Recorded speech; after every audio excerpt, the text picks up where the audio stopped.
நம் பாவத்தை விட முடியலையா? மனசுல ஒரு எண்ணம் வேணும், இத விடணும், நான் இத விரும்பல ஏசப்பா, நான் உம்முடைய பிள்ளையா மாற விரும்புறேன், எனக்கு உதவி செய்யுங்க. கர்த்தர் உதவி செய்வார்.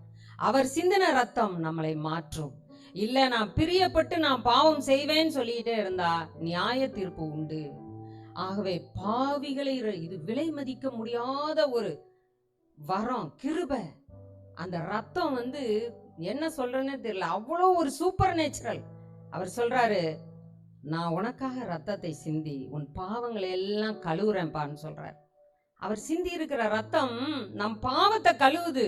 நம்ம என்ன பாவம் செய்திருந்தாலும் அவருடைய ரத்தத்தினால நாம் கழுவப்படுகிறோம்.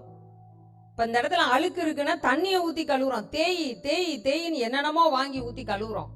ஆனா இயேசு கிறிஸ்துவின் ரத்தம் நாம் என்ன பாவம் செய்திருந்தாலும் அவர் நம்மை கழுவி சுத்தப்படுத்துகிறார், பரிசுத்தவான்களாய் நம்மை மாற்றுகிறார்.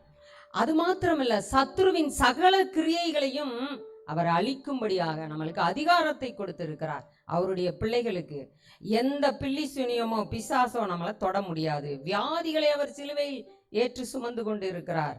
பிரியமானவர்களே, ஆகவே கல்வாரி காட்சியை தினமும் நினைக்கணும், நினைச்சு நன்றி சொல்லணும். ஏசப்பா, எனக்காக நீங்க அடிக்கப்பட்டிருக்கிறீங்க, எனக்காக உங்களுடைய ஜீவனை கொடுத்திருக்கிறீங்க, நன்றி, ஸ்தோத்திரம் ஸ்தோத்திரம் சொல்ல சொல்ல உங்களுக்குள் மாறுதலை நீங்கள் உணர்வீர்கள்.